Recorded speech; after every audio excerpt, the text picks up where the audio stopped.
Yang ada cuma Dia. Dia yang awal, Dia yang akhir, Dia yang zahir, Dia yang batin. Yang mana yang bukan Dia? Kemanapun kamu malingkan wajah, tidak ada yang kamu saksikan kecuali wajah. Di level seperti ini, hadirin, tidak ada lagi kebencian pada siapapun. Yang ada adalah kasih sayang, ulas asih pada semua orang. Apalagi mencaci maki saya, gak usah, gak usah. Saya tidak akan jatuh oleh caci maki yang semacam itu. Saya sudah selesai dengan diri saya sendiri.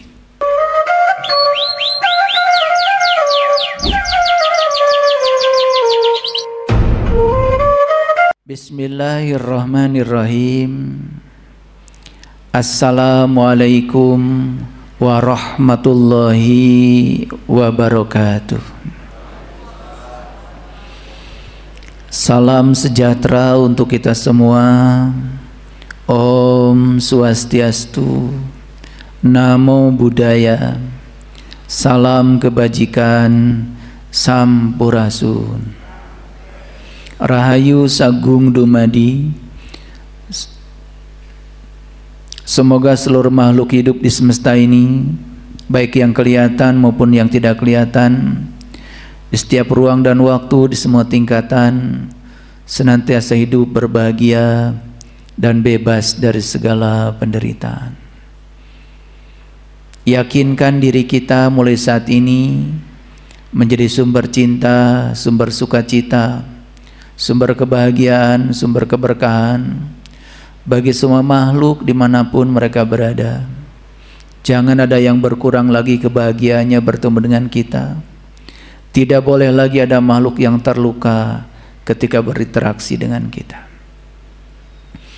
Segala puji hanya milik Allah, Sang keberadaan, Sang kehadiran, fasilitator alam semesta, yang senantiasa mengurus, mengatur kebutuhan seluruh makhluknya tanpa batas, yang sangat mengerti yang terbaik buat setiap makhluknya.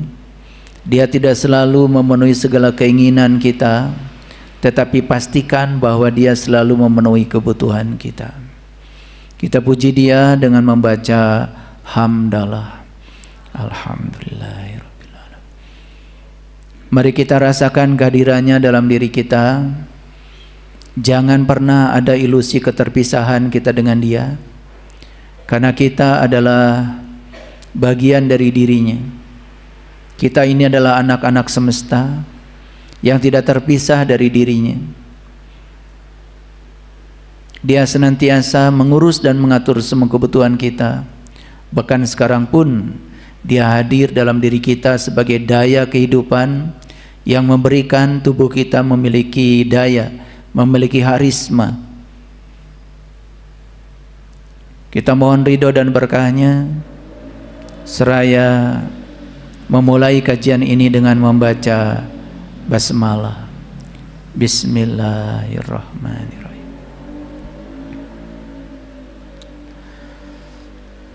Profesor Dr. Kiai Haji Nazaruddin Umar, Menteri Agama RI. Saya bukan dukun, tetapi saya lama memiliki keinginan semoga beliau suatu saat menjadi Menteri Agama RI. Kajian-kajian tasawuf yang beliau sampaikan di media-media itu lembut dan sangat menyejukkan. Terobosan beliau saat ini yang sedang dikerjakan adalah membuat kurikulum cinta. Dan itu sedang dikerjakan oleh Departemen Agama di bawah bimbingan beliau dengan semua jajarannya. Jadi kurikulum cinta itu isinya adalah tidak boleh lagi ada pendidikan agama baik di masyarakat maupun di sekolah yang menebarkan konflik kebencian. Tidak boleh lagi ada guru agama apapun agamanya, mengajarkan kebencian kepada para muridnya. Makanya beliau bercita-cita menginginkan agar pelajaran agama itu adalah pelajaran cinta. Dalam sebuah sambutannya beliau mengatakan, kalau Quran yang 6.666 ayat itu disingkat, itu hanya ada satu kata saja. Kata itu adalah cinta. Saya berharap seluruh bangsa Indonesia, terutama tokoh-tokoh agama, bisa merespon apa yang disampaikan oleh Menteri Agama RI yang sangat reformatif, karena memang ajaran semua agama itu adalah cinta. Ajaran Islam itu adalah kasih sayang. Ajaran sahabat-sahabat yang Nasrani itu adalah kasih. Ajaran Buddhis mengajarkan kerukunan. Kita sebagai bangsa yang kaya raya, memiliki sumber daya alam yang luar biasa, memiliki keragaman yang luar biasa, menjadi tidak ada artinya kalau kita nggak rukun. Maka beliau menggambarkan Indonesia ini seperti sebuah lukisan. Kalau lukisan itu bingkainya emas, tetapi isinya cuma kertas kosong, lukisan itu nggak ada artinya. Dan yang namanya lukisan pasti warna-warni. Yang namanya lukisan menjadi indah walaupun bingkainya kayu, tetapi konten dari lukisan itu adalah isi lukisan itu. Dan lukisan itu warna-warni, tidak satu warna. Itulah Indonesia. Beragam keyakinan, beragam budaya, beragam bahasa daerah, beragam suku, dan diikat oleh satu bingkai yang namanya Bhinneka Tunggal Ika. Sudah enggak zaman lagi menebarkan kebencian atas nama Tuhan dan agama, karena tidak mungkin ada Tuhan, ada agama yang mengajarkan kebencian. Bahkan beliau mengatakan, jika ada orang mengaku beragama Islam tetapi masih menebarkan kebencian dan konflik, sesungguhnya dia sedang menyebarkan yang bukan Islam. Kebencian dan konflik hanya disebarluaskan oleh mereka yang sempit sudut pandangnya. Nah, sempit sudut pandang itu bahasa Arabnya adalah kadarun. Dan sering ada orang mengatakan kadrun. Dulu mungkin kita menganggap kadrun itu singkatan, padahal kadrun itu kadarun sebenarnya. Kadarun itu sempit sudut pandang sebetulnya. Kenapa sempit? Karena tertutup pikiran kita terhadap kebenaran, menganggap seolah-olah kelompok kita lah yang paling benar. Dan Menteri Agama mengatakan tidak boleh lagi ada orang yang mengatakan seolah-olah agama lain itu najis, kata beliau. Itu kata-kata beliau dalam sambutannya. Dan saya yakin kalau semua pemimpin bangsa ini mulai berpikir nilai-nilai universal, ini adalah awal kebangkitan bangsa kita untuk menjadi bangsa yang beradab. Kenapa ini saya jadikan prolog di kajian kita hari ini? Karena kajian hari ini sangat berbahaya. Judul kajiannya aja, keberanian melepaskan jalan lama yang tidak melayani. Karena untuk mencapai keberanian itu, kita harus melewati beberapa tingkatan kesadaran. Jadi yang akan kita bicarakan di sini adalah keberanian. Keberanian melepaskan jalan lama yang tidak melayani. Jalan lama yang sudah terbukti tidak meningkatkan kesadaran kita. Jalan lama yang membuat kita hanya terjebak dalam dogma dan doktrin yang kemudian kita nggak maju-maju. Itu kajian kita. Dan ini kajian hanya untuk mereka yang sudah terbuka pikirannya, yang sudah dewasa pemikirannya, yang sudah siap untuk berubah. Dan untuk berubah ini hanya diperlukan satu, keberanian. Oleh karena itu, saya akan menggunakan sebuah referensi. Keberanian itu kesadaran di level mana?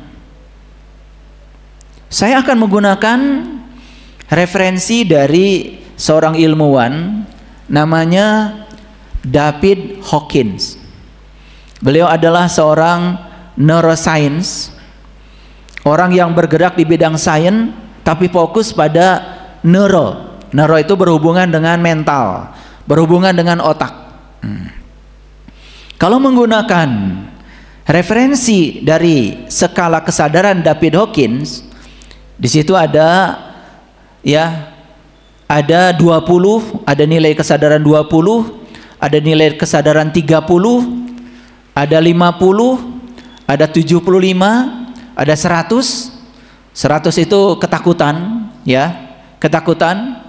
Ada 125, ada 150, ini kemarahan, ya.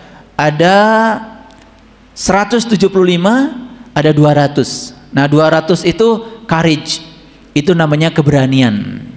Jadi bisa dibayangkan ya, untuk mencapai level berani berarti kita harus melewati berapa tingkat, coba hitung. 20, 30, 50, 75, 100, 125, 150, 175, baru 200. Harus melewati 7 level kesadaran. Kalau kita hari ini masih malu-malu, merasa tidak layak, seolah-olah kita ini layak menjadi orang yang terpinggirkan, layak menjadi orang yang terdiskriminasikan, itu berarti di level 20 itu. Nah, untuk mencapai level 200, bayangkan ya, kita harus melakukan transformasi kesadaran. Nah, di level 200 itulah yang disebut dengan keberanian. Di atas 200, ya, di atas 200, begitu seseorang bisa melampaui level kesadaran di atas 200, maka dia mulai berkembang. Itu yang disebut dengan expanded. Berkembang kehidupannya, penuh dengan keberlimpahan. Nyaris dengan sedikit upaya saja segala berkah datang. Itu di level di atas 200 itu. Jadi kalau kita masih, mohon maaf ya, ada istilah sudah jatuh tertimpa tangga, badan sakit-sakitan, bahkan sakit menyebar dari seluruh ujung kepala sampai ujung kaki. Nanti saya mau jelaskan itu. Ternyata tubuh ini itu cerminan dari kualitas jiwa kita. Tubuh ini adalah kitab hidup yang sedang menceritakan seberapa berkualitas spiritual kita. Nanti sampai di situ kajian kita. Sehingga selesai kajian ini nanti bisa tafakur kita. Kalau yang sakit kepala nanti saya jelaskan.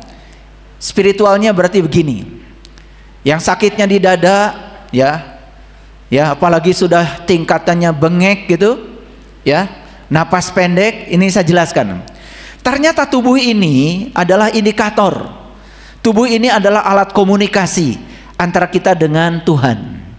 Cara Tuhan berkomunikasi itu memberikan indikasi-indikasi pada tubuh.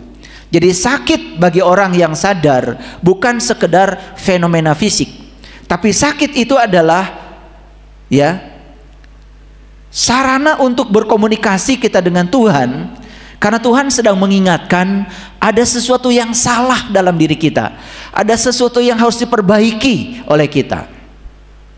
Sementara selama ini semua orang kalau sakit di tubuh fisik langsung yang dipikirkan adalah obatnya apa, sehingga kita terjebak oleh menghilangkan rasa sakit secara instan, tetapi tidak berupaya untuk mencari akar masalah sakit saya dari mana. Makanya sakitnya terus menerus itu saja. Jadi kalau sudah belajar kesadaran, di tasnya itu masih banyak obat sakit kepala, obat sakit perut, ya, obat sakit kaki, dan berbagai macam obat yang instan untuk menghilangkan sakit sesaat, berarti kita belum sukses belajar spiritual. Jadi ciri orang yang sukses belajar spiritual itu sederhana, tubuhnya sehat dari ujung rambut sampai ujung kaki, itu aja. Jadi kalau tubuh kita ini nggak sehat, apalagi nggak sehatnya itu di semua organ tubuh kita, waduh, itu masalah spiritualnya sangat komplikasi. Nanti kita akan urai ya, akan urai. Saya bagikan hadiah ini kepada Bapak Ibu semua. Ini adalah hasil riset yang sudah dialami oleh saya sendiri, ya, yang sudah terasa, ya. Jadi begitu kita mencapai kesadaran-kesadaran yang di atas 200, maka kita akan berkembang dalam segala dimensi kehidupan. Tubuh kita tambah sehat, ekonomi kita juga tambah berkah, kehidupan kita menjadi harmoni, tidak ada lagi konflik sosial, hubungan dengan pasangan, hubungan dengan anak, kehidupan rumah tangga kita makin harmonis. Jadi kalau belajar agama, belajar spiritual, tetapi kita masih banyak konflik yang sederhana saja, kehidupan di rumah tangga masih amburadul, itu tanda, itu isyarat ada yang harus diperbaiki dalam perjalanan kehidupan spiritual kita. Jadi itu, saya tidak membahas skala kesadaran David Hawkins secara keseluruhan, gak cukup waktu untuk 2 jam ini. Oleh karena itu saya hanya mengingatkan bahwa Bapak Ibu tinggal tanya, sudah mencapai skala kesadaran berani belum? Itu aja. Apa indikasinya? Sebelum saya menyampaikan apa indikasi berani menurut David Hawkins, saya ingin menyampaikan dulu apa itu kesadaran. Seperti biasa ya, saya menggunakan Kamus Besar Bahasa Indonesia. Jadi kesadaran itu artinya keadaan mengerti. Apa yang harus dimengerti? Kalau kita berbicara kesadaran diri, itu kesadaran seseorang atas keadaan dirinya sendiri. Kalau kita berbicara diri sendiri, ada aspek fisik, ada aspek mental, ada aspek emosi, ada aspek spiritual. Jadi kalau kita berbicara tentang diri, awas ya, ada aspek fisik, ada aspek emosi, ada aspek mental, ada aspek spiritual. Nah, kita harus bertanya, ya, kita harus mengerti. Kalau kita sadar diri, tanya, kondisi fisik saya seperti apa? Oh, ternyata sering migrain, kepala berat. Migrain, kepala berat, itu indikasinya kan di sini, di kepala. Kepala ini kan pusat dari segalanya. Pusat spiritual adanya di sini. Yang namanya cakra mahkota itu adanya di sini. Yang namanya pineal gland, ya, pusat sistem kimia dan kelistrikan kita adanya di sini. Jadi kalau sakit di kepala, jangan dianggap sepele itu. Jangan minum obat sakit kepala dulu sebelum pesannya bisa diambil. Jangan-jangan sebetulnya sakit di kepala ini karena Allah sedang mengirimkan pesan. Ini kamu ini ya terlalu banyak memikirkan yang nggak penting, kata Allah. Ini kamu ini ya apa aja dipikirin. Jangan-jangan itu pesannya. Cuma karena kita langsung berfokus pada bagaimana menghilangkan rasa sakit secara fisik, maka kita kehilangan kesempatan untuk menangkap pesan spiritualnya apa. Itu kajian kita hari ini. Bisa dipahami? Oke. Jadi kalau kita berbicara tentang kesadaran diri, berarti keadaan mengerti tentang diri yang menyangkut aspek fisik, mental, emosi, dan spiritual. Begitu nggak selama ini memahami diri? Nah, apalagi diri yang sejati. Sampai sekarang kita pun belum kenal Sebetulnya saya ini siapa?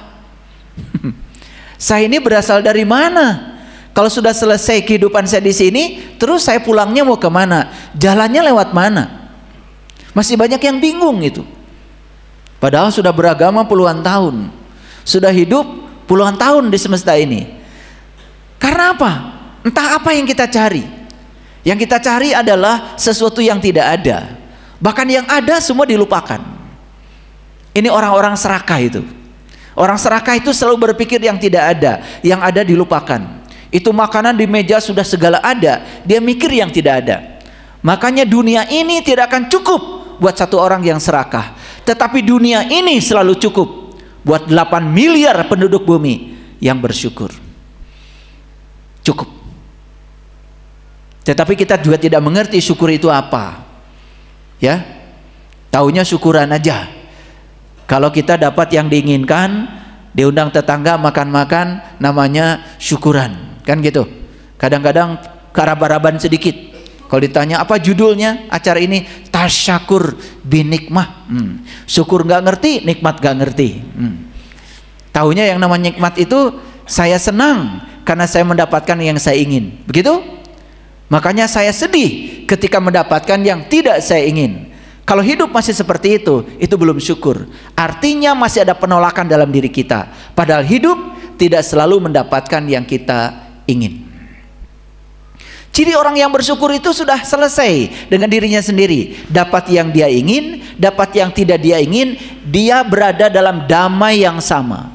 Makanya di Islam 5 kali sehari semalam kita pasti ya diajarkan untuk menengok ke kanan setelah sholat sambil baca Assalamualaikum warahmatullahi wabarakatuh. Begitu? Setelah itu nengok ke kiri, Assalamualaikum warahmatullahi wabarakatuh. Apa maknanya? Ketika menengok ke kanan mengucapkan salam, ketika menengok ke kiri mengucapkan salam. Yang diucapkan adalah kalimat yang sama, padahal yang ditengok kanan dan kiri. Kanan itu lambang dari segala sesuatu yang kita ingin, kiri itu lambang dari segala sesuatu yang tidak kita ingin. Harusnya ketika kita memberi salam saat menengok ke kanan, dapat yang diinginkan, salam, damai. Menengok ke kiri, dapat yang tidak diinginkan, salam, damai. Karena yang tidak diinginkan belum tentu buruk. Siapa tahu Allah sedang membimbing kita menuju ke sana. Bahkan Allah senantiasa tinggal justru di tempat yang tidak diinginkan. Banyak orang yang datang kepada saya minta konsultasi secara pribadi, ya. Dan biasanya selesai sesi konsultasi ada yang ngambil sejam, 2 jam, 3 jam, ada juga yang royal ngambil 5 jam. Takut nggak cukup katanya waktunya. Selesai sesi konsultasi kemudian saya tanya, menyesal nggak bertemu saya? Aduh, saya beruntung sekali. Saya beruntung sekali sehingga dengan bertemu saya mendapatkan banyak insight baru, pencerahan baru. Terus saya tanya, siapa sebetulnya yang mengantarkan kamu ketemu saya? Baru mikir kan? Lama itu mikirnya. Baru dia menemukan jawaban. Oh, ternyata yang mengantarkan saya, kata dia, bertemu dengan saya, itu adalah masalah yang datang yang tidak diharapkan kedatangannya.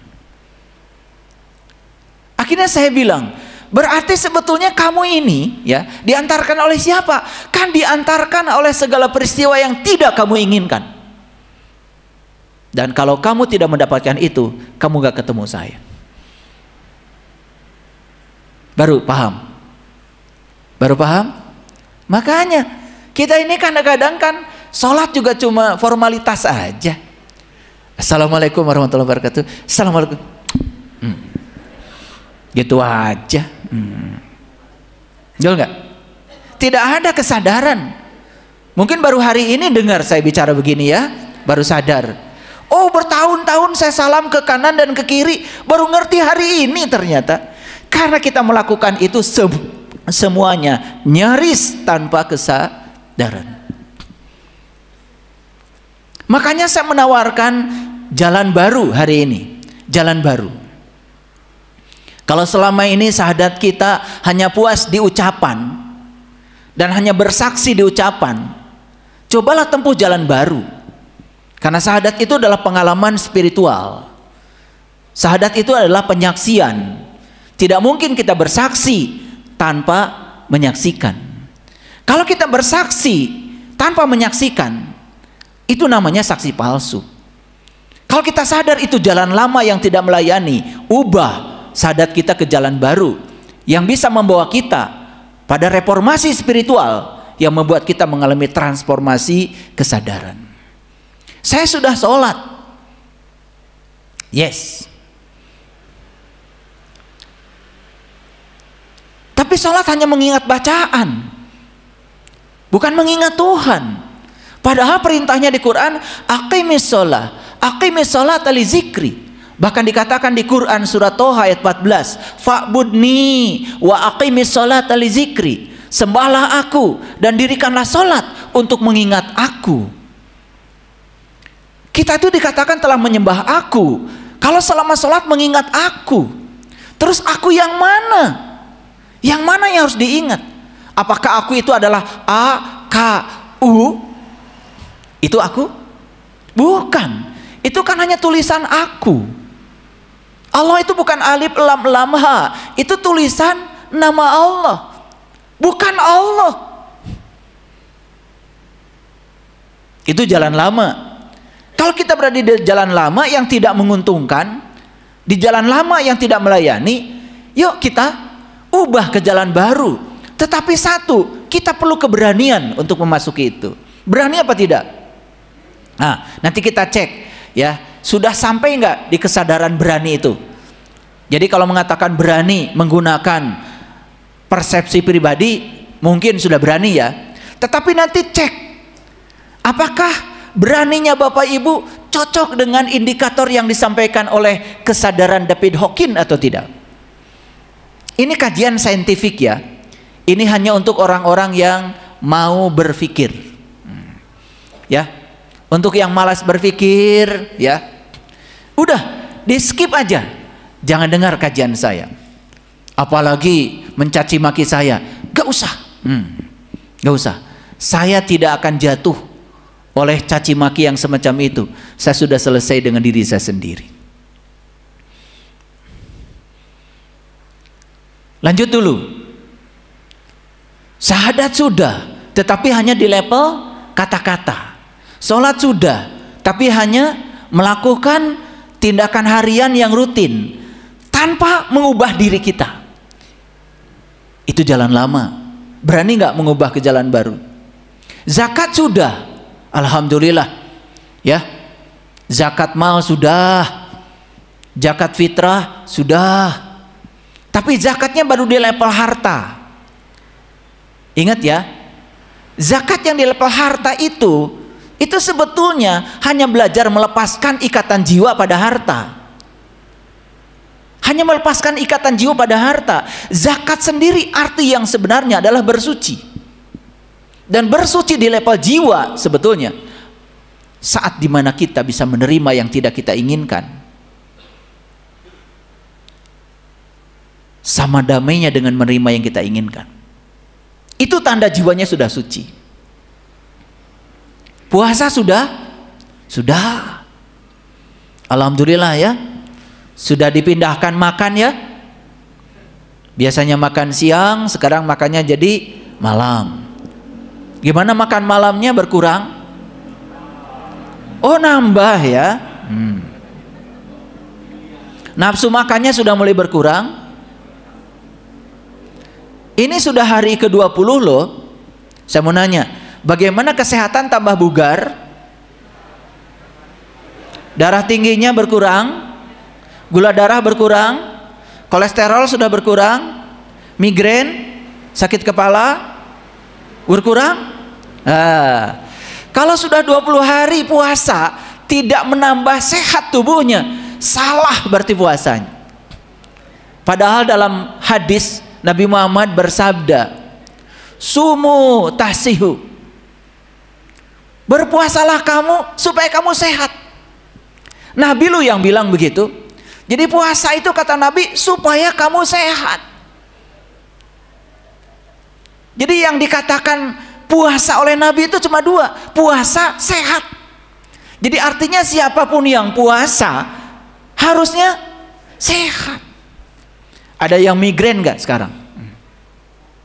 Pegel-pegel?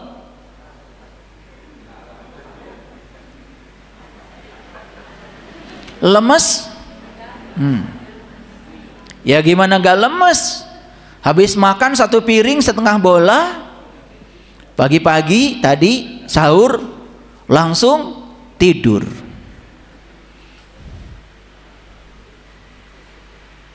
Harusnya kan ketika masuk gula, tubuh kita beraktivitas. Saya habis makan sahur, nunggu subuh, habis gitu pakai pakaian olahraga, lari. Karena ada gula yang masuk. Baik itu yang dimakan adalah buah-buahan, gula. Sayuran, gula. Nasi, gula. Kopi, gula. Dan gula semua. Seperti yang kita santap setiap hari itu gula. Dan gula itu, hadirin, bukan hanya diserap oleh sel hidup, tapi gula ini diserap juga oleh sel mati. Dan ketika sel mati menyerap gula, maka sel mati itu akan membangkitkan racun. Dan racun yang dibangkitkan dari gula oleh sel mati akan meracuni sel-sel yang hidup. Itu sebabnya sel hidup tetangganya menjadi ikut mati. Makanya terlalu banyak gula dalam tubuh, pasti kita akan mengalami percepatan dalam proses penuaan. Kenapa? Jumlah sel yang mati lebih banyak dalam waktu yang sama. Sadar nggak? Oh, nggak sadar ya. Nah itu karena kita masih di jalan lama ya. Yang penting kan orang lain puasa, puasa aja. Orang lain tidak makan, tidak minum, tidak makan, tidak minum. Kalau cuma itu, apalagi dikaitkan dengan puasa itu dalam bahasa Pali dari kata upavasa. Upa itu adalah upaya, fasa itu adalah ketinggian, keluhuran. Upavasa yang sebenarnya adalah menahan diri supaya tetap berada di alam keluhuran. Gitu nggak puasanya? Gitu apa tidak? Baru mau ya? Nggak tahu maunya kapan. Ayo, nggak apa-apa. Yang penting sudah ada tekad untuk transformasi.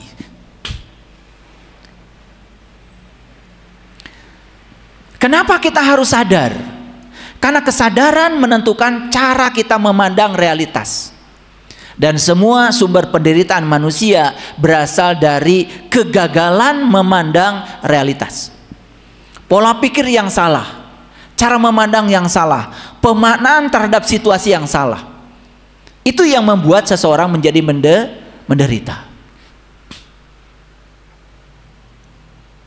Ada yang konsultasi sama saya, baru ditinggalkan meninggal oleh istrinya. Dan saya tanya, kepergian istrinya bapak itu bagi bapak berkah apa musibah? Musibah. Oke.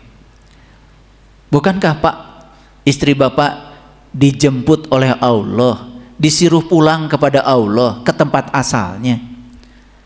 Kan istrinya bapak itu yang punya Allah, ini yang memanggil Allah, dan sekarang pulang kepada Allah, diundang oleh Allah, dibebaskan dari segala penderitaan, dari segala penyakit, disuruh kembali kepada Allah.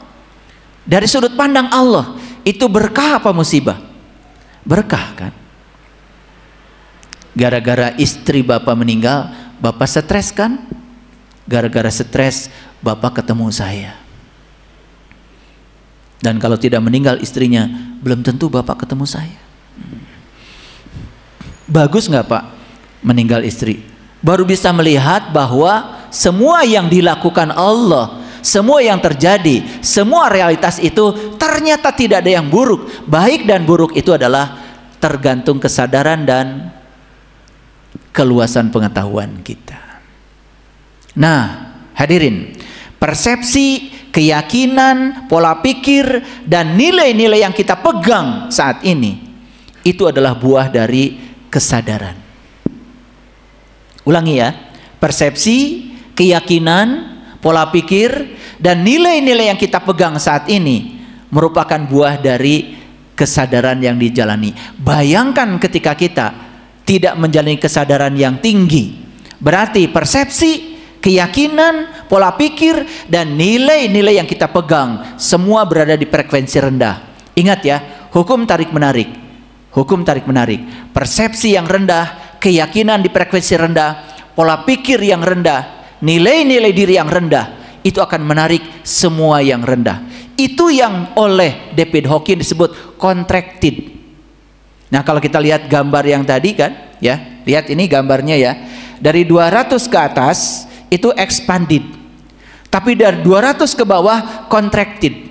Expanded itu mengembang, kalau contracted itu menciut. Nah, jadi yang disebut dengan sudah jatuh di timba tangga itu menciut. Hidup semakin susah, hidup semakin sempit. Kenapa? Terjebak oleh jebakan yang dibuat oleh diri kita sendiri. Maaf ya, coba Bapak Ibu mau nanya saya, Bapak Ibu nambah usia ini makin berkembang, makin penuh sukacita, makin bahagia, atau makin menciut? Jujur. Sebenarnya saya males sih nanya ini sama kalian. Sebenarnya saya udah bisa lihat sebetulnya. Di sini yang contracted, yang expanded kelihatan. Kelihatan. Kalau yang expanded itu ya, yang sudah selesai dengan dirinya sendiri, dari tatap wajahnya itu kelihatan. Karena apa? Energi dari dalamnya itu keluar. Kelihatan menjadi sangat muda. Kalau di Quran itu dikatakan, ya, dikatakan di Quran itu, orang yang berada di surga itu akan dikelilingi oleh yang muda dan tetap muda. Kan gitu di Quran surat Al-Waqiah. Betul? Iya. Jadi dia itu auranya muda dan selalu membawa efek ke lingkungannya itu penuh semangat, energetik, ya, gitu.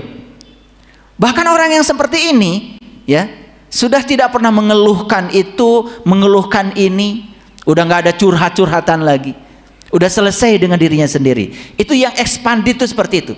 Kalau yang contracted baru aja duduk sudah keluar itu kata-kata negatifnya itu. Kadang-kadang suka menghukumi dirinya sendiri.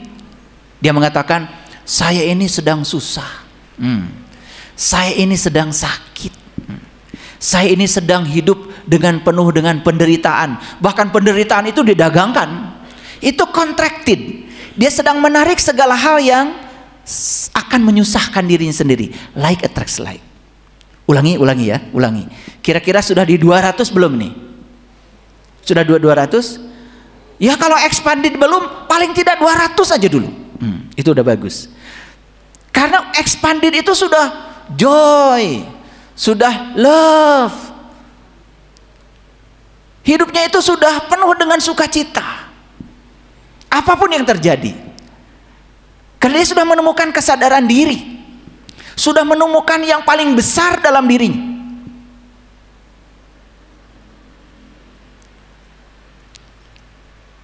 Jadi kalau nambah usia, nambah sempit sudut pandang, nambah banyak konflik, nambah ruwet kehidupan rumah tangga, gak selesai-selesai, bahkan nambah lagi yang baru, namanya itu contracted. Kita mengalami penyusutan yang luar biasa, dan ini yang disebut dengan nara loka.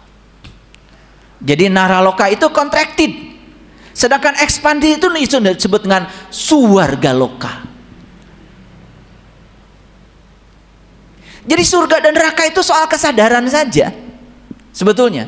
Makanya surga dan neraka bukan masalah geografis, tapi masalah psikologis.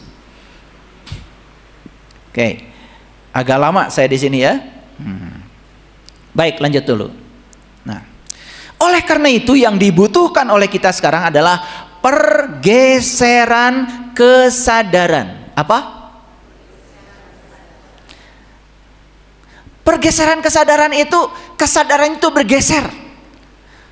Walaupun sedikit tapi bergeser, itu bagus. Nah, apa itu pergeseran kesadaran? Nih, dalam bahasa yang sederhana begini. Seseorang yang sudah bisa mengambil hikmah dari apa yang terjadi, ya. Seseorang yang bisa mengambil hikmah dari apa yang terjadi, baik yang terjadi itu diinginkan kehadirannya maupun tidak diinginkan kehadirannya, dia ngambil hikmah. Hikmah itu artinya nilai positif. Oke? Nah, itu yang disebut dengan naik kelas atau naik level. Nah, itu yang disebut dengan pergeseran kesadaran.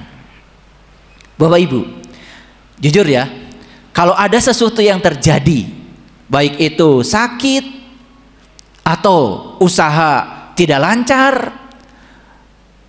atau apa saja dalam kehidupan kita, apakah itu bisa memacu diri kita sehingga kita mengalami pergeseran kesadaran atau tidak? Atau malah kita jadi semakin terpuruk di kesadaran itu, atau jatuh lebih rendah lagi dari kesadaran yang sudah dicapai? Jujur, jawab dulu pertanyaan saya. Mana yang sering terjadi? Kalau ada kejadian yang tidak enak, apalagi naik nggak level kita ke kesadaran yang tinggi atau jatuh ke kesadaran yang rendah? Kebanyakan yang mana? Itu contracted. Itu penyusutan, itu naraloka itu. Tetapi kita tidak menyadarinya. Saya itu heran ya, ada orang yang sering terjebak di kesadaran itu saja gitu, betah gitu di sana. Heran saya itu. Tapi ingin disebut manusia. Sedangkan binatang saja, binatang ya, binatang. Jadi dulu kalau saya di kampung itu suka, kalau di kampung saya namanya Morobagong. Jadi Morobagong itu dibikin lubang gitu, kemudian dikejar tuh dari sarangnya, kemudian pakai anjing gitu, dan semua kita teriak-teriak sampai dia keluar dari sarangnya dan diharapkan masuk ke lubang itu. Ternyata tidak semudah yang dibayangkan. Karena ketika ada temannya yang masuk ke lubang, temannya nggak masuk. Itu bagong itu.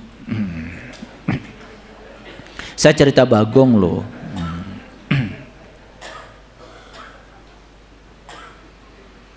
Jadi kalau manusia sering masuk di lubang yang sama itu, ya silakan, pikirkan aja sendiri. Bagong aja nggak kayak gitu. Ngerti ya pergeseran kesadaran?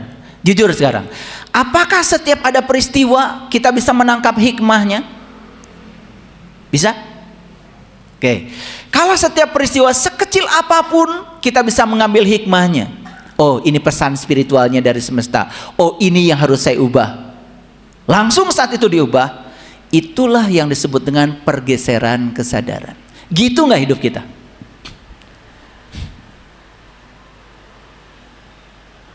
Saya ditipu orang.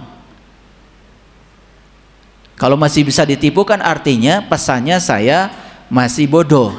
Betul nggak? Pesan spiritualnya, tingkatkan pengetahuanmu, kesadaranmu.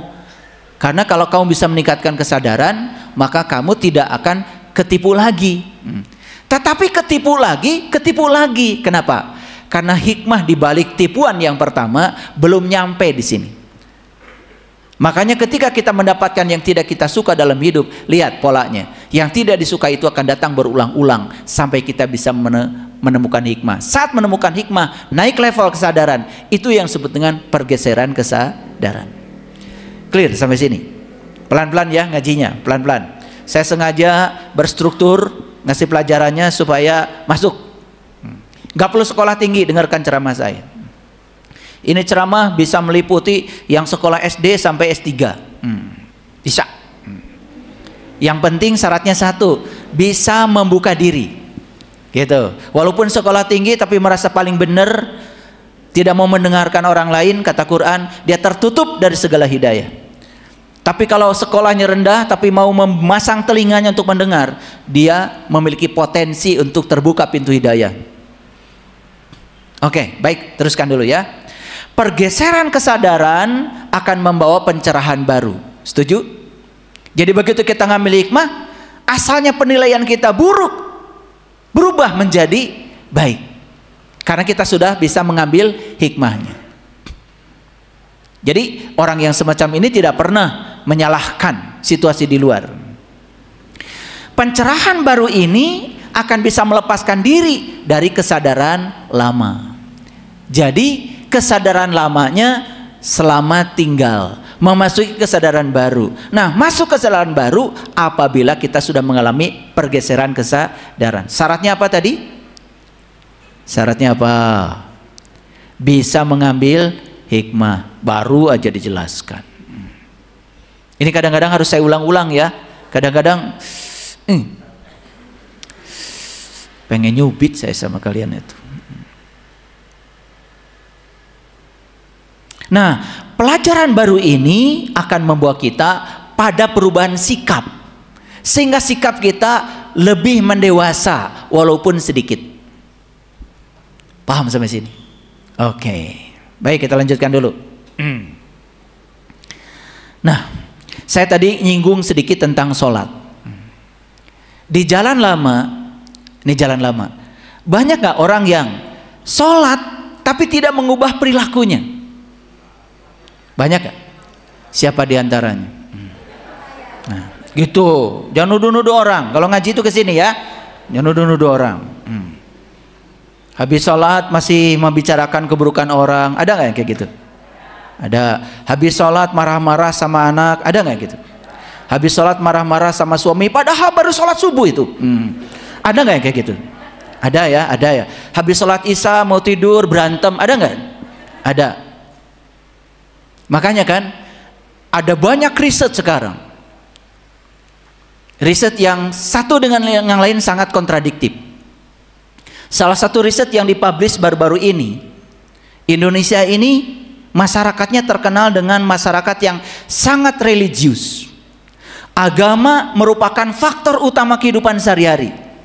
Itu masyarakat Indonesia. Tetapi IPK korupsi kita rendah. Artinya apa? Religiusitas tinggi, korupsi juga tinggi. Nah, ini berlawanan nggak Bapak Ibu? Berlawanan nggak ini? Ini data, berlawanan gitu. Kira-kira yang salahnya di mana itu? Nanti kita baca ayat ini.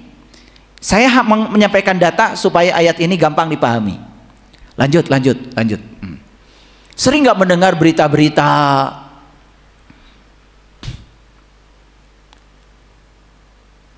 di tempat yang oleh masyarakat dipercaya sebagai tempat di mana di situ ada sopan santun, keadaban, malah di situ terjadi pelecehan. Pernah nggak mendengar itu? Atau sering?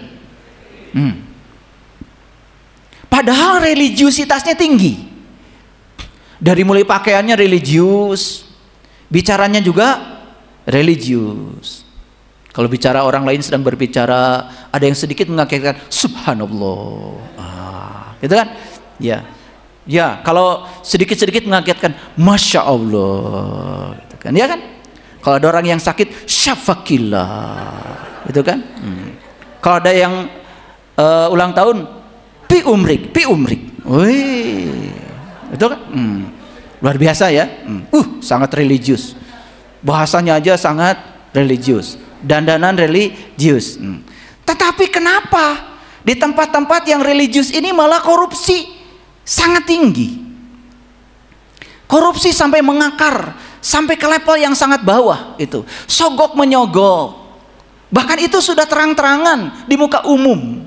Gak ada rasa malu lagi. Tambah lagi, Google mencatat ternyata masyarakat Indonesia ini bukan sekedar religius, tetapi gemar mengakses situs-situs porno. Bahkan itu level usianya itu bisa dipetakan itu. Kayak orang yang nonton YouTube saya ini, itu ternyata luar biasa itu sama YouTube dipetakan. Yang umur sekian sampai sekian berapa persen, yang umur sekian itu dipetakan. Yang nonton banyakkan laki-laki bahkan perempuan. Kok tahu ya Google? Sampai tahu segitunya itu. Yang nonton YouTube saya. Makanya mereka punya data, apalagi sekarang sudah ada AI. Tidak usah dicatat. Ya, setiap ada orang mengakses itu langsung tercatat datanya. Religiositasnya tinggi, korupsinya tinggi.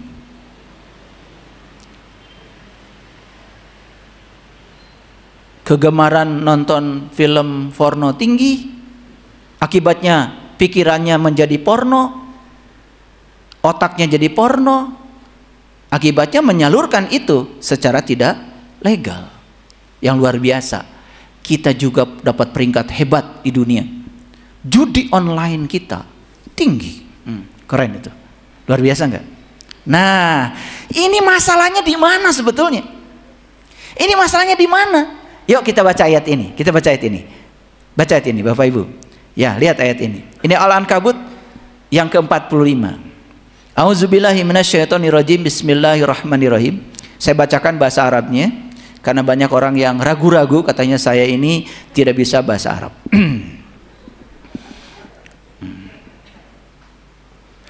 Ajlu ma uhiya ilaika minal kitab wa aqimis shalah. Ajlu ma uhiya ilaika minal kitab wa aqimis shalah. Bacalah apa yang telah diwahyukan kepadamu yaitu kitab, baru dirikanlah sholat. Jadi mendirikan sholat dulu, baca kitab dulu. Menurut Quran surat Al-Ankabut, sebelum mendirikan sholat baca kitab dulu. Pertanyaannya, kitab yang dimaksud mana? Karena di zaman Rasulullah dulu, yang kitab yang dimaksud Al-Quran kan belum ada. Di zaman Rasulullah dulu, kitab yang dimaksud adalah Al-Quran belum ada.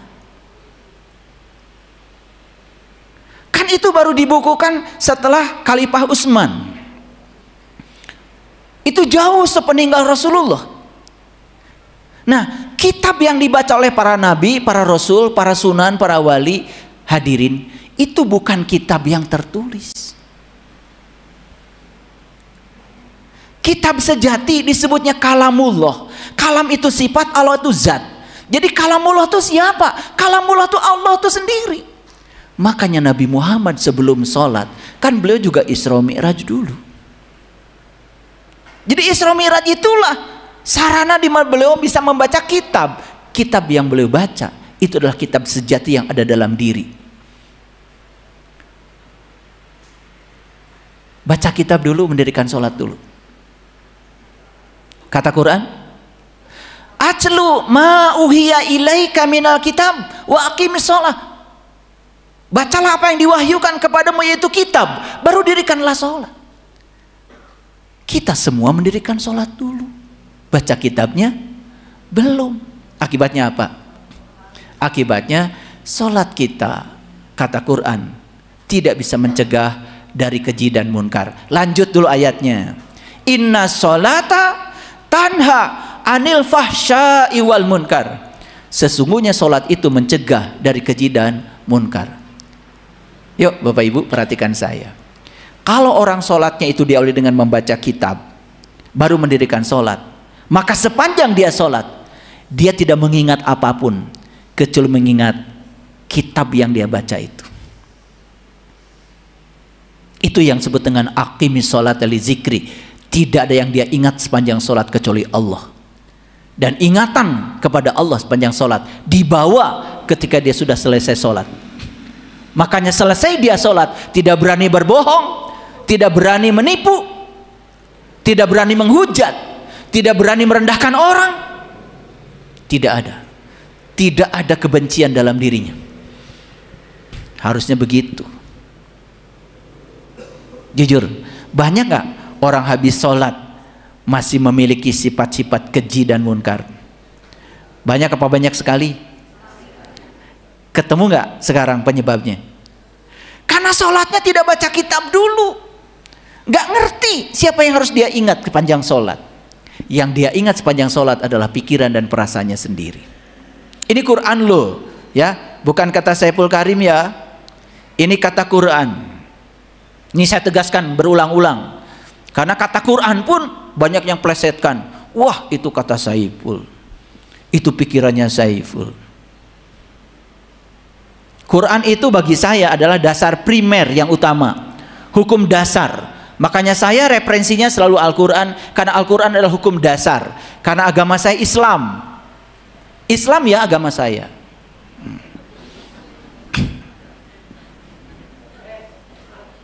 Ya.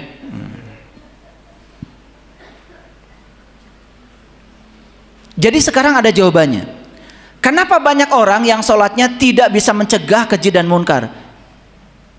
Ketemu sekarang jawabannya. Karena sholatnya gak baca kitab dulu, langsung sholat. Kalau yang namanya membaca, melihat nggak? Melihat. Makanya di Quran dikatakan ikra kitabaka kafa binafsika al yauma alaika hasiba. Bacalah kitabmu, bacalah kitabmu, bacalah kitabmu. Cukuplah itu sebagai juru hisabmu.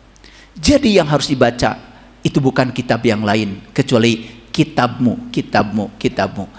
Itu perintah untuk melihat ke dalam, melihat diri sejati kita. Mata yang dipakai bukan mata yang ini. Karena mata yang ini bisa melihatnya keluar. Mata yang bisa melihat ke dalam, itu yang disebut dengan mata jiwa, mata ruh, mata kolbu. Itulah pentingnya kita menyadari betapa kita rugi kalau mata kolbu kita masih tertutup. Kita tidak bisa melihat ke dalam. Nah, baru dikatakan inna sholah tanha anil fahsya'i wal munkar. Sesungguhnya sholat yang ini loh, sholat yang mana? Yang diawali dengan membaca kitab baru sholat, itu yang bisa mencegah dari perbuatan keji dan munkar. Pantas sholat saya tidak berperan apa-apa. Sadar sekarang?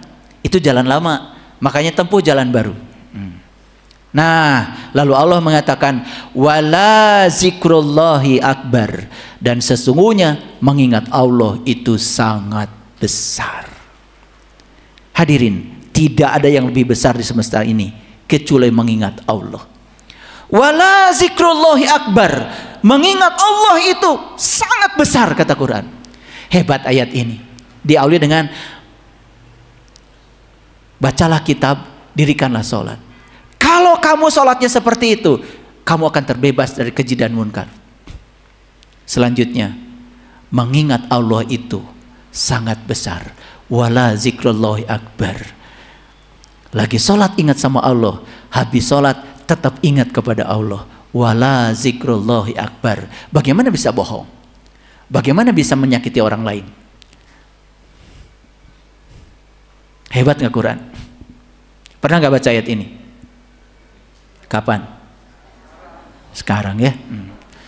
Ini Al-Ankabut loh. Al-Ankabut surat ke-29 ayat 45. Biasanya kalau sudah tinggal 10 hari ini Ramadan, ibu-ibu kan sudah tamat berapa kali itu? Udah hatam berapa kali itu? Biasanya udah 2 kali kan, 10 hari pertama 30 juz, 10 hari kedua 30 juz, 10 hari 30. Ya, gitu. Sampai nggak tahu kalau baca ayat ini kan? Luar biasa itu. Saya jam 1 sampai jam 4 subuh baca ayat ini aja nggak kelar-kelar. Diam, saya cuma diam. Kadang-kadang berlinang air mata. Saya memikirkan bukan diri saya aja, memikirkan keluargaku, anfusakum wa ahlikum nar. Saya memikirkan umat Islam. Saya memikirkan banyak ya orang yang sholat, tapi kok masih menghujat, tidak bisa menerima perbedaan, masih cekcok di rumah tangga.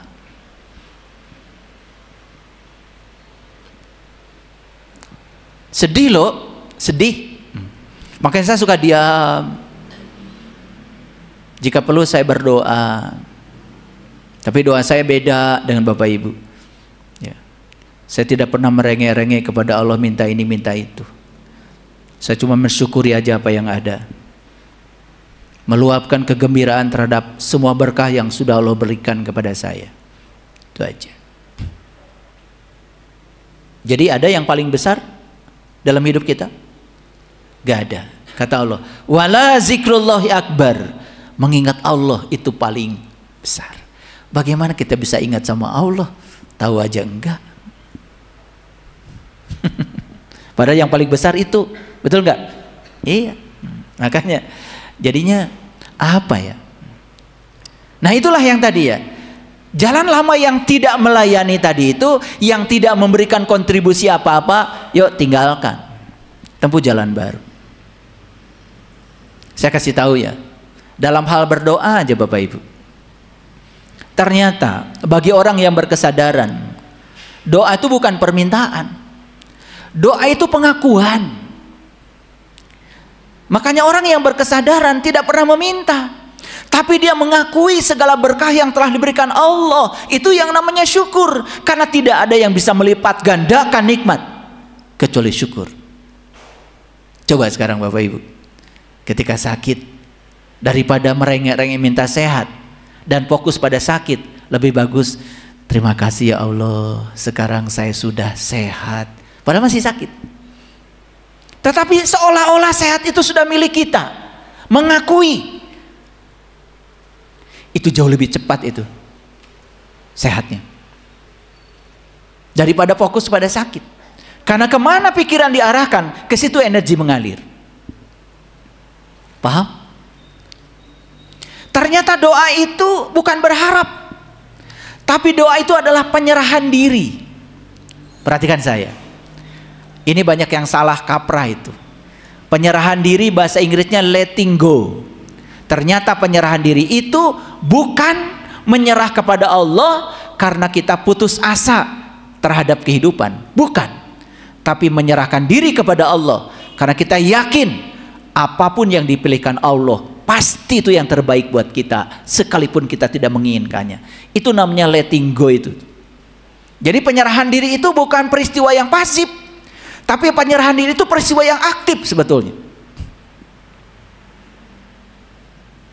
Doa yang sebenarnya bagi orang yang berkesadaran, menyadari kehadiran ilahi dalam diri setiap saat, yang selalu memenuhi kebutuhan kita dengan sempurna. Ulangi, Allah selalu memenuhi kebutuhan kita. Makanya kalian butuh sabar. Dihadirkan oleh Allah orang-orang yang tidak sabar. Kalian butuh luas. Dibutuhkan orang-orang yang memicu supaya kalian bisa luas. Makanya semua pemicu akan menjadi pemacu. Semua kendala bahkan justru jadi kendali. Bagi orang yang pikirannya positif, kendala sekalipun malah jadi kendali. Pemicu malah justru jadi pemacu untuk maju. Gak ada yang buruk dalam hidup ini. Keren banget. Makanya doa itu bukan transaksi, tapi doa adalah transformasi. Kalau doa itu adalah pengakuan, doa itu penyerahan, doa itu menyadari kehadiran ilahi dalam diri dan sadar bahwa dia selalu memenuhi kebutuhan kita, terjadilah di situ yang namanya transformasi, bukan transaksi. Makanya kita doanya suka transaksi. Baru tahajud kalau lagi susah, transaksi. Dan yang menggerakkan kamu tahajud itu kesusahanmu, bukan Allah. Akibatnya apa? Kesusahanmu bertambah-tambah setelah tahajud. Rezeki seret, sholat duha. Tanya pada dirimu, apa yang menggerakkan duhamu? Allah atau kesusahan? Karena kamu digerakkan oleh kesusahan, itu Tuhanmu, bukan Allah. Karena kamu bertuhan pada kesusahan yang menggerakkan kamu, maka setelah sholat duha, hutang tambah banyak, kerja tambah nggak ada. Maaf ya Bapak Ibu, kalau orang yang suka sholat duha nanti utang lunas, bohong itu. Bohong itu. Saya bukan melarang sholat duha, silahkan sholat duha, tapi sholat duhamu itu digerakkan oleh cinta, digerakkan oleh Allah. Saya sholat duha karena digerakkan oleh Allah, bukan digerakkan oleh kesusahan saya. Kalau itu duhanya, yes, saya setuju. Kalau itu tahajudnya, yes, setuju. Bahkan kalau digerakkan oleh Allah, susah tidak susah tetap tahajud, susah tidak susah tetap duha. Yang duhanya musiman, Ini namanya duha tumben. Makanya kalian itu nggak pernah duha. Makanya malaikat bingung, tumben. Nah, kata malaikat, ini pasti lagi susah. Udah gitu sholat duhanya 2 rakaat, mintanya seabrek-abrek. Bukan pengakuan, tapi permintaan. Harusnya akui, Tuhan terima kasih hari ini aku masih bernafas. Sepanjang napas masih ada di sini. Kekuatanmu, kekuatan ilahi masih ada di sini. Itu adalah milikku yang paling besar. Semua yang hilang gak jadi masalah, karena yang akan datangnya lebih besar daripada yang hilang. Saya selalu begitu. Apa dikira saya tidak mengalami begitu? Mengalami. Saya pernah hilang beberapa rumah, hilang beberapa kilo emas, hilang beberapa deposito, hilang beberapa sertifikat. Tapi saya tidak menganggap itu kehilangan. Semesta sedang menegur saya, ada yang salah dengan saya. Itu aja. Nah, itulah pentingnya kita mengambil hikmah. Ketika mengambil hikmah terjadi pergeseran kesadaran. Nah, siapapun yang tidak mengambil hikmah tidak bergeser kesadarannya. Makanya kata Einstein, kamu tidak akan bisa menyelesaikan masalah di kesadaran saat kamu menciptakan masalah. Makanya menyelesaikan masalah itu sebetulnya menggeser kesadaran. Gak usah diselesaikan masalah, nanti selesai. Bahkan di kesadaran yang lebih besar gak ada masalah. Masalah ada karena kesadaranmu yang rendah. Itu aja kok. Paham sampai sini? Oke. Nah, doa yang frekuensi tinggi bukan terlahir dari rasa kekurangan, tapi doa frekuensi tinggi lahir dari perasaan berkelimpahan karena kehadiran Allah. Makanya doanya para nabi, para rasul singkat saja, hasbi Allah, hasbi Allah, hasbi Allah. Tapi hasbi Allahnya mereka beda dengan hasbi Allahnya kita. Kita hafalan hasbi Allahnya. Kalau mereka mengatakan itu sudah merasakan kehadiran Allah dalam dirinya, maka terlontar kata-kata, cukuplah Allah bagiku, karena Allah sudah mengayakkan dia dari dalam. Segala kebutuhan dia sudah dipenuhi oleh Allah dari dalam, dan tidak ada yang buruk, karena semua adalah baik-baik saja. Perlu nggak Bapak Ibu bergeser dari jalan lama? Perlu apa tidak? Sudah mulai terbayang? Oke. Di jalan lama haji hanya sebatas melakukan perjalanan syariat ke tanah suci. Bagus. Coba tempuh jalan baru. Simbol-simbol apa sih yang bisa dibaca dari perjalanan syariat itu? Sedangkan Allah kan lebih dekat kepada kita, melampaui dekatnya urat nadi leher kita. Allah tidak di Mekah, Allah tidak di Ka'bah, dan tidak ada satu ayat pun di Quran yang mengatakan aku tinggal di Ka'bah loh. Kata Allah, nggak ada. Allah mengatakan aku bersamamu, bahkan lebih dekat daripada urat nadi lehermu. Kalau Allah bersamamu, berarti Baitullah itu yang hakikat ada bersama kita. Jadi ketika melakukan perjalanan yang syariat ke sana, bagus. Tapi tangkap makna-maknanya. Kenapa harus ihram? Kenapa harus menggunakan kain ihram?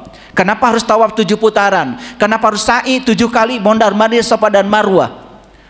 Kenapa harus tahalul? Kenapa harus cukur rambut? Kenapa harus lempar jumroh?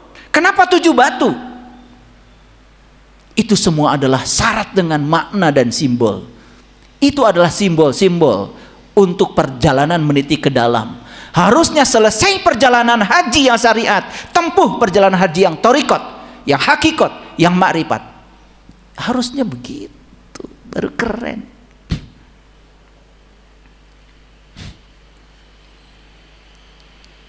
Untuk mencapai doa yang kuat, harus melepaskan diri dari ilusi keterpisahan. Hadirin, perhatikan saya. Manusia kebanyakan merasa seolah-olah dirinya dengan Tuhan itu terpisah. Padahal Allah mengatakan, wa huwa ma'akum aina ma kuntum. Ma'akum, aku bersamamu dimanapun kamu berada. Lah, kenapa kita merasa seolah-olah diri kita terpisah dari Allah? Ini masalah kesadaran. Ini masalah tauhid. Karena la ilaha illallah kita baru sebatas ucapan. Padahal Dia yang Maha Tunggal, meliputi semua bentuk, meliputi semua makhluk. Bahkan di Quran dikatakan, Inna rabbaka ahata binas. Sesungguhnya Tuhanmu meliputi seluruh manusia. Kalau orang yang sadar bahwa Tuhan dia meliputi seluruh manusia, gak ada lagi manusia yang merendahkan manusia yang lain. Tidak ada lagi manusia membunuh manusia yang lain. Tidak ada lagi manusia membenci manusia yang lain. Gak ada lagi. Gak ada lagi. Kalau la ilaha illallahnya sudah mewujud menjadi satu pengalaman spiritual. La ilaha illallah itu level luar. Level dalamnya la ilaha illallah. Level dalam lagi la ilaha illa anta. Level dalam lagi la ilaha illa ana. Gak ada lagi ilusi keterpisahan. Dan itu harus dialami langsung. Tidak cukup dengan mendengarkan kata-kata seperti yang saya sampaikan saat ini. Bahkan suatu saat tidak ada lagi kata-kata itu. Tidak ada lagi la ilaha illallah. Tidak ada lagi la ilaha illallah. Tidak ada lagi la ilaha illa anta. Tidak lagi la ilaha illa ana. Bahkan aku yang kecil sudah melebur dalam aku yang besar. Tidak ada lagi. Yang ada cuma dia. Dia yang awal, dia yang akhir, dia yang dohir, dia yang batin. Yang mana yang bukan dia? Kemanapun kamu malingkan wajah, tidak ada yang kamu saksikan kecuali wajah. Di level seperti ini, hadirin, tidak ada lagi kebencian pada siapapun. Yang ada adalah kasih sayang, ulas asih pada semua orang.